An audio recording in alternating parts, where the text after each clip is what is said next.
Hello everybody and welcome back. This week we're out here at the Mid Michigan Motorplex. Got the Chevelle through tech inspection, which was a bit easier out here than it was at US 131, but we made it through. We are number 26 here, so not a whole lot of changes on the car from the last time, and our weather is about the same as it has been for our last couple of runs here. Just mid 50s, cloud coverage, pretty cool. We are running out here at night again. Gonna try to get out a little bit early today because my headlights on this thing are absolutely terrible, but never been out here to the track, so it's gonna take a little bit just to get familiar with how everything is set up and done here. But we've got the Chevelle, we're back. We've got a little bit stickier tire on here this time. Of course, we got the 373s in the rear end, but the taller diameter there is really gonna kind of eat away a lot of those gains since we had really small tires on there to begin with. So not expecting much for difference. We should probably be about the same. The only difference is our ability to launch. We're gonna be able to hopefully get off the converter on this thing without just spinning the tires like we have in the past. Maybe see if that'll drop our times down a little bit, but through testing, unfortunately, the converter in this thing is tiny.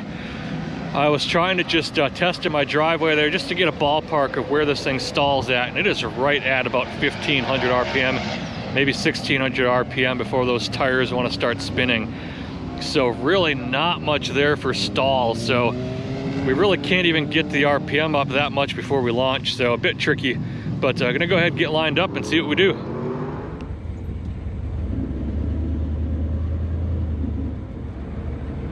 All right,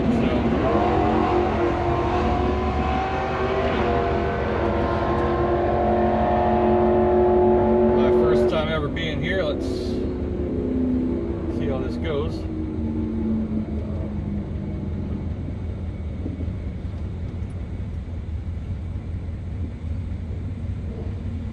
Looks like we got a dart lined up next to me.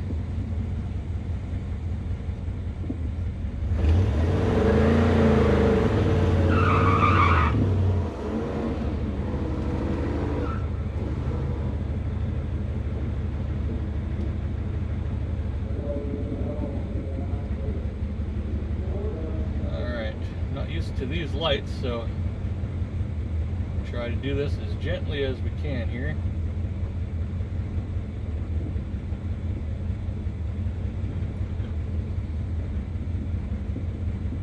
All right, let's see what we can do here.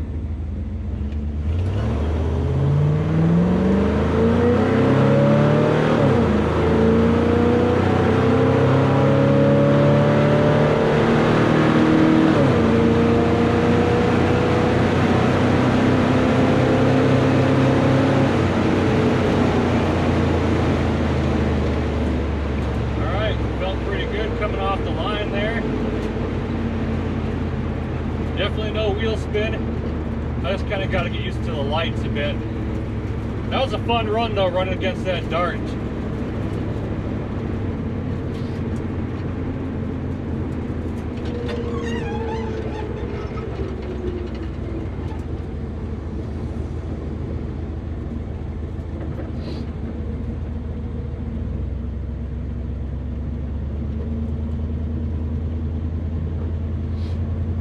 I was expecting that dart to be a lot faster than we were, so having it not walk away too much on me was a bit fun there.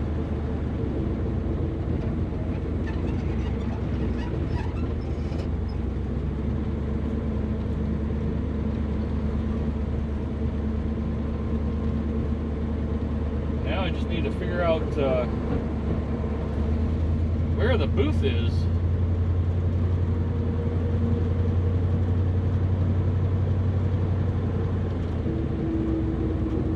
Here we go.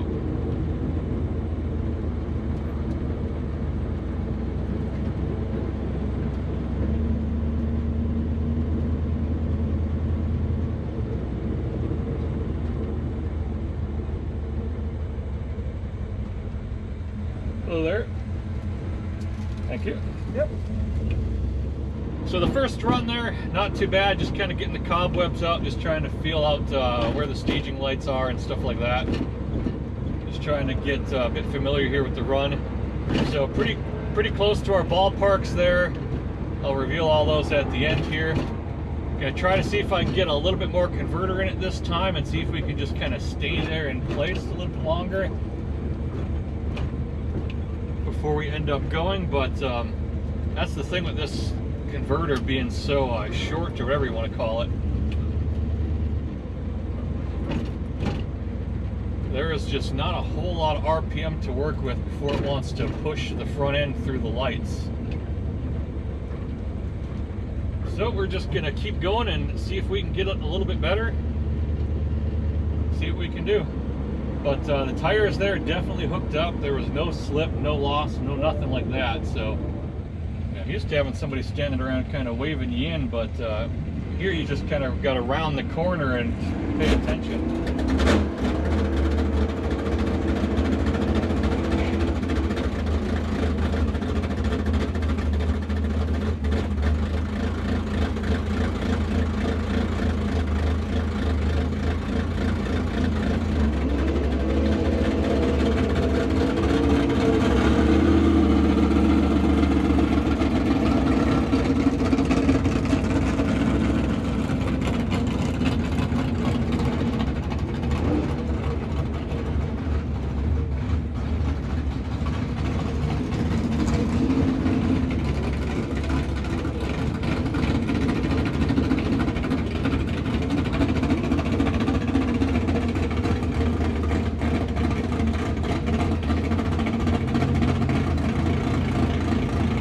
Alright, we're lined up for number 2 here.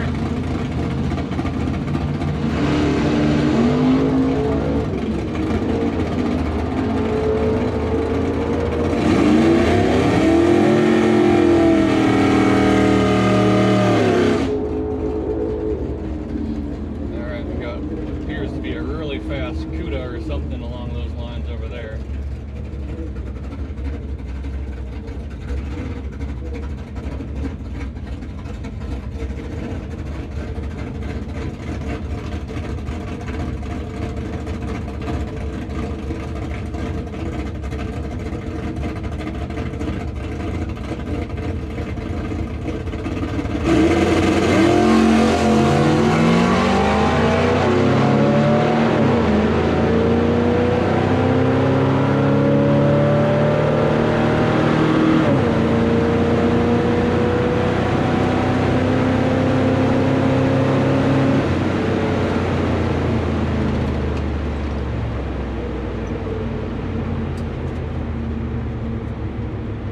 So I was trying to pay a little bit more attention, get us on the converter a little bit on the launch there.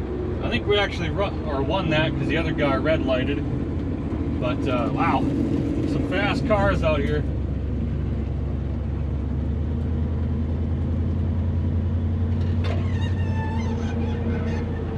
Some very, very fast cars out here today. I think that's a 55 or a 56 Chevy that was just in front of me there that did a nice wheelie off the line.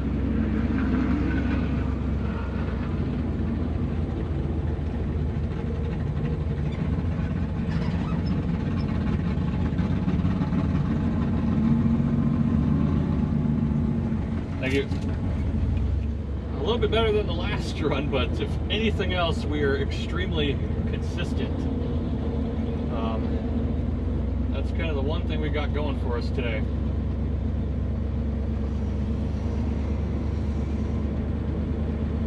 So far, no big significant difference here, which we're going to see at the very end in terms of the 60 foot. Just not sure if I'm just not launching it quite good enough. I just can't hold enough RPM without it shoving me through the lights. So we're just going to go right back and get lined up and try to do it again here and just take a little bit different approach maybe. See if we can make any kind of difference, but so far, just because there's not enough converter in this thing, we really aren't making any kind of use out of these tires. Alright, time for run number 3 here. Looks like we're going to be up against a computer direct car.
I tried to launch that one again kind of the mild way that I had been doing in the past, just to see what'll happen.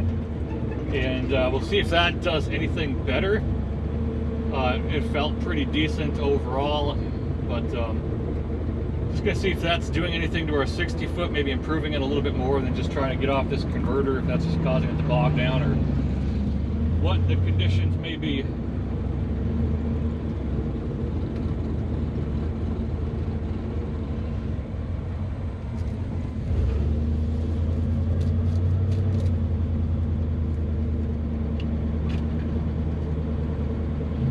Yeah, we are pretty much dead to nuts consistent.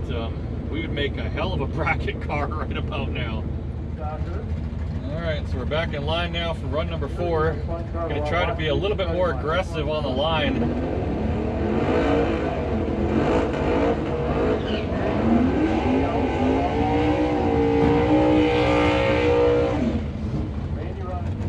So we might have our first favorable matchup of the day. We got a Honda CR-V next to us.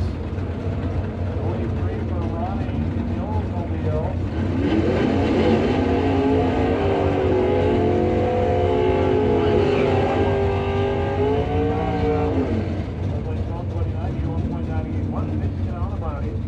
Another inventory legal car, very late stock, stock proceeds, racer, right car for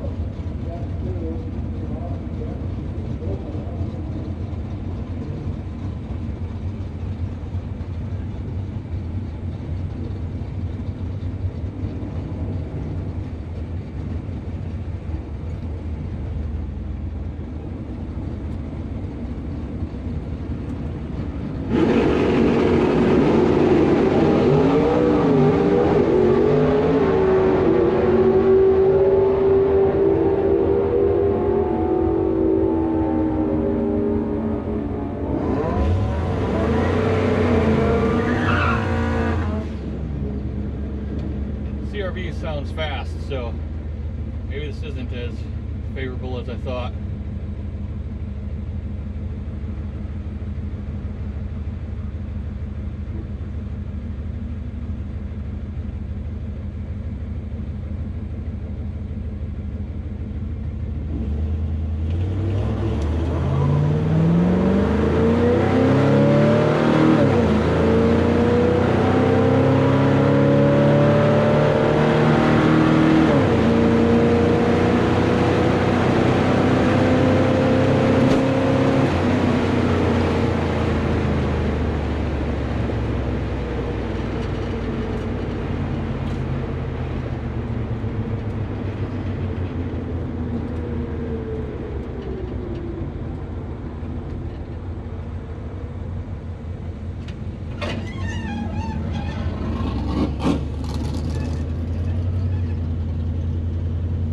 Well, we sucked a lot of wind in the car that time. My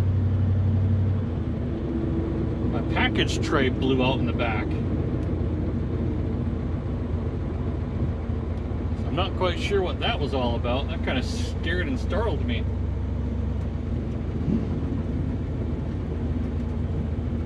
But maybe it was a different turbo car I heard spooling up behind us, but I think we got the CR-V.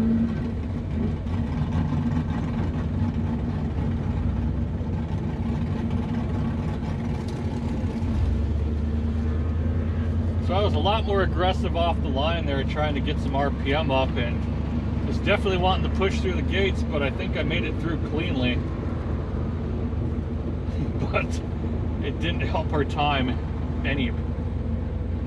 Essentially the exact same we've been running all day out here. It is absurd how consistent this car is right now. But I'm going to go ahead and take a little peek at these numbers here. Well, unfortunately, that was our last run in probably a while there, so ended up figuring out what happened. We lost our rear window. It ended up blowing out on me, and I mean, I knew it was rusty back here, but did not know it was gonna be that bad. We'd done a number of runs on this thing before and never had a problem, but wow, it is a lot more rusted out through here and underneath than I thought it was gonna be. And I'd been in there and pushed on that window, stuff like that, to make sure that it seemed secure and stuff like that. We'd been to a number of runs, so really gonna have to get in here and do that rust repair finally and get this taken care of, because, well, that is an unsafe situation there. I'm gonna go ahead and check in with the local track tech guys, figure out where that window went, make sure it didn't cause any problems, and head on home. So we made it back home here in the Chevelle, ended up leaving there pretty early. Went and talked with the track officials about this rear window here, and just made sure that we didn't cause any problems, because it just happened to be our luck that the one run where we had this happen was the one run where we were actually in front of another car. So I was really concerned about that. I just wanted to make sure that we didn't get in their lane or anything with the glass, stuff like that, give them a little flat tire, anything like that. I'd have just been absolutely devastated if we would have ruined somebody else's night. But thankfully, it just kind of rolled off the back of the car there, shattered behind the car, didn't really get into the other lane, so they were able to clean it up pretty quickly.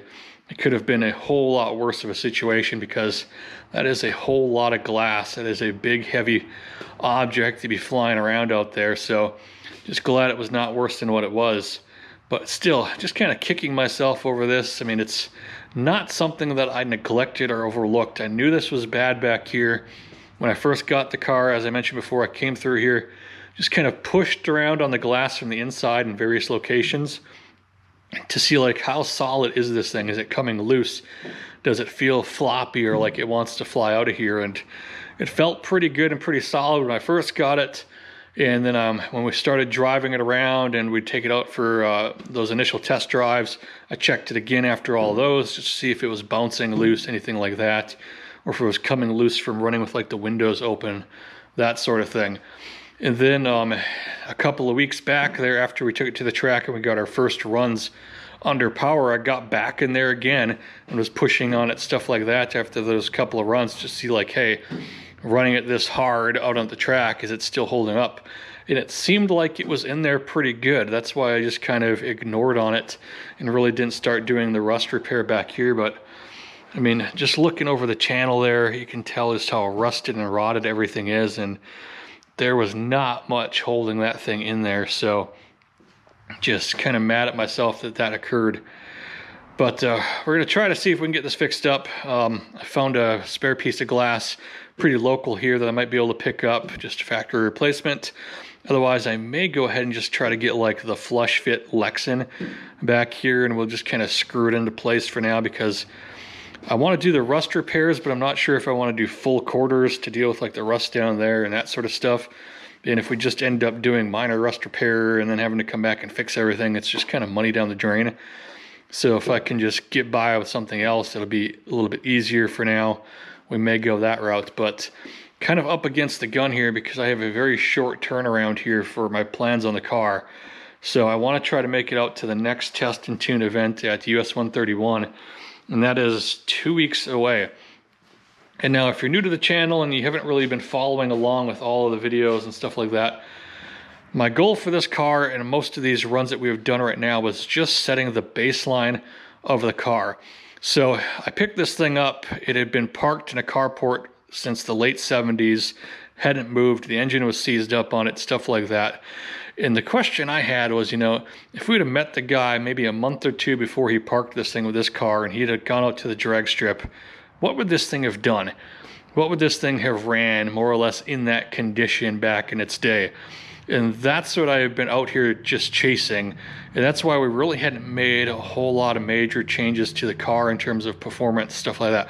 We've made it safe. Obviously, we put suspension, brakes, that sort of stuff on there to make it where we can actually run down the track safely. We did come back here and put these sticky tires on there, which are larger with the 373 rear end. But as I said, that ended up pretty much coming out to a wash in terms of effective gear ratio change. It ended up being only like a 2% change there, but it gave us those sticky tires. So my goal was, you know, with sticky tires, giving this thing every best chance it's got, tuning on the quadrijet, that sort of thing, what can it do? And I think we've definitively answered that at this point in time. This car is just mid 15 seconds, 15.5 through 15.7, all day long, extremely consistent. And I'm pretty pleased with that. Low compression, 72 402 engine in this thing, which had been 240 horsepower, tiny factory cam, regular factory intake, factory exhaust manifolds. I think only like 2-inch pipes coming out of this to glass packs, stuff like that. Factory stall, as we saw there, which was only around 1400 RPM. And I mean, I was pretty shocked that with how low that was, and it really didn't impact our 60 foots all that much. So we'll go ahead and look through the time slips here in a second and get through all of those. But the goal for the car now is I've got a bunch of parts that I collected up for the L78, stuff like that, a bunch of just spare speed parts and things like that. So next up, we're going to just bolt all of the bolt-ons on this thing, try to breathe a little bit more power into this old 402 here. We've got the Edelbrock RPM, our Performer RPM intake manifold. We've got 1 3/4" headers to the 2.5" full exhaust that we're going to be putting on here. A small little cam, the Summit 1301, I believe it is, which is just a little hotter than like the 396, 350 cam, somewhere around there.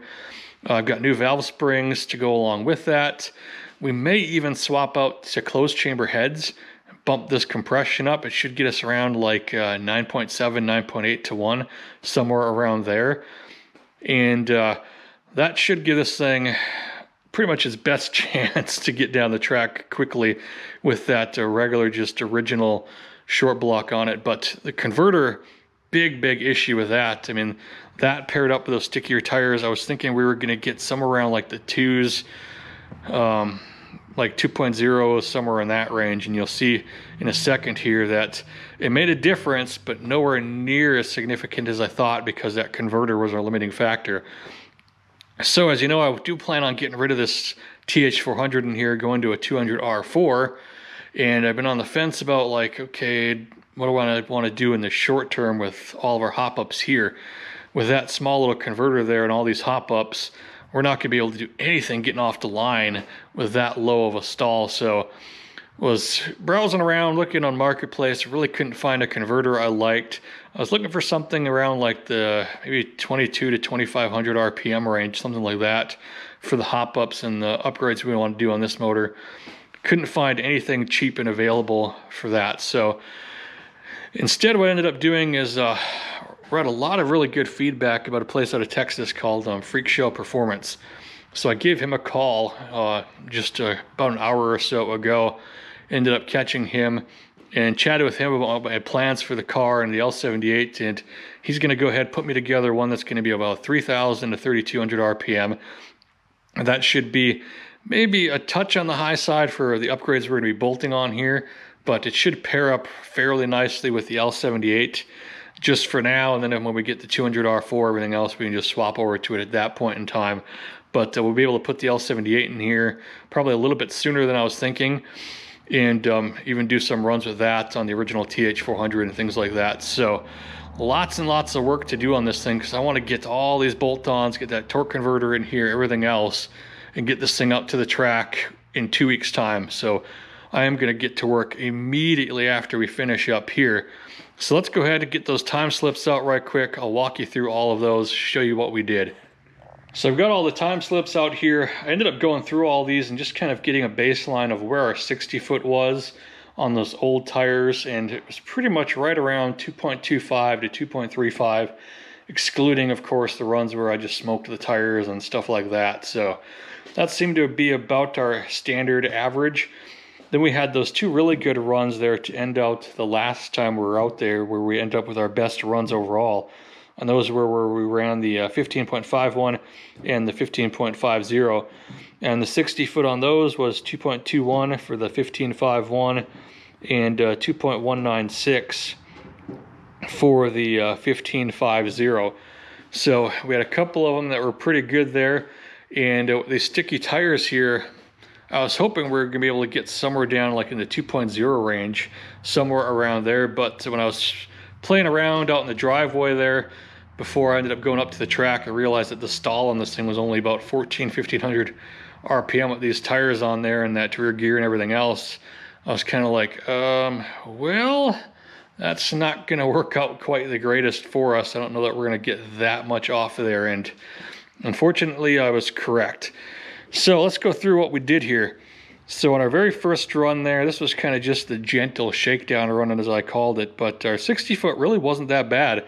It was actually our best to date on that very first run there. So these sticky tires certainly made a difference immediately, and we ended up with a 60 foot of 2.188.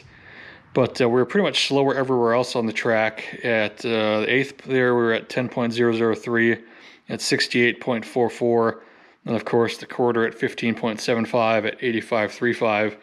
And generally our better runs out there where we're in the 15.5 range, we're getting that 8th at 9.8 range, somewhere in the 69 mile per hour at the 8th, and then we're in the 86 mile per hour range at the quarter.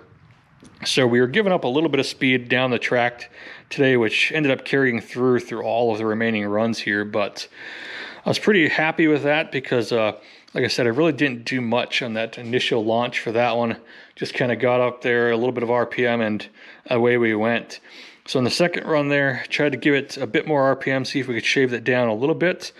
And we did, but not significantly. It ended up being 2.162 in the 60 foot for this one. We did get back under the 10s there for the 8th, 9.955 at 68.68. But again, slower there in the quarter, 15.696 at 85.56. So one thing I was just noticing about these tires is when we're out there, it was extremely consistent. It felt like no matter what I was doing, we were running pretty much the same 60 foots. So then on that third run, I was like, okay, well, you know, I just want a nice baseline now. Let me try to go back to what we did for our best runs the event prior, which is just very little RPM on the line, and just mash it when I saw the lights changing and stuff like that, so we could get a baseline of what our 60 foot was on that kind of track, that kind of setup, just rolling into it and not really hamming on it too much.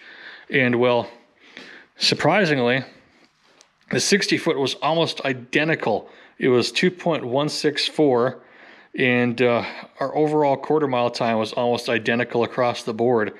Our 8th there was at 9.96, 68.50 miles per hour. Quarter mile, 15.7 flat at 85.58. So it was just wild to me at how consistent and how easy it became to run those very consistent times. So then the next run, we got lined up there. This was the one against the CRV, and tried to give it a lot more RPM on this one, pretty much right on that converter. I could feel it trying to like push me through, and reaction time there was just 0.145, so thankfully we didn't red light or anything like that, but it was definitely, could definitely feel it going. But pretty much ran the exact same the rest of the track. The 8th mile there, 9.977 at 68.60, the quarter mile at 15.712.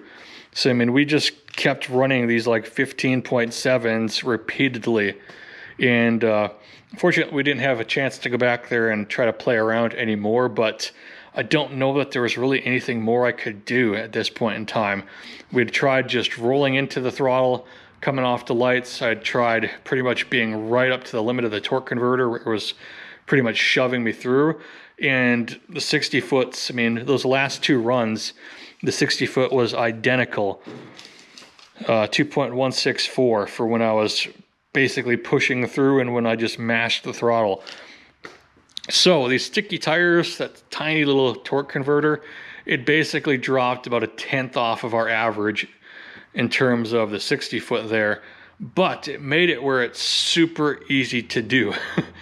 So I mean, you could do, this car is just like a bracket car, and it would be ridiculously easy to run because it's so simple. It doesn't matter if you screw up and give it a ton of RPM and stuff like that, it's just gonna hook up. There's gonna be no slip whatsoever because the engine's just too lazy, and you're gonna run right around that 15.7 range over and over and over again. Where with those tiny little tires over there, you had to be extremely careful about how you got off the line, otherwise you'd just roast those things and there would go your entire run. So it was pretty interesting. I was really hoping for a little bit more there, but that torque converter, of course, was our big limiting factor. Not quite the way that I wanted things to go. Not quite the performance increase I was hoping to get out of those tires. I was hoping it would be, again, right around that 2.0 range. See if we could get down into the lower 15s, somewhere like that. But, I mean, it just kind of shows you when you have some limiting factors elsewhere that certain upgrades that normally would account for a lot just end up being kind of minimized because then you just realize that you've got a different kind of limiting factor somewhere else. And that's what happened here. We just found that the torque converter is just killing this car, getting those 60 foots. So that's going to do it here this week on the Chevelle. I am going to get to work immediately on this thing right after finishing up this video, because we have a ton to do in a short, narrow time to try to get this thing ready in. So hopefully I'll be able to catch you next week. We'll have this thing up and running, getting that cam braking done. Hopefully have it pretty much near ready to go.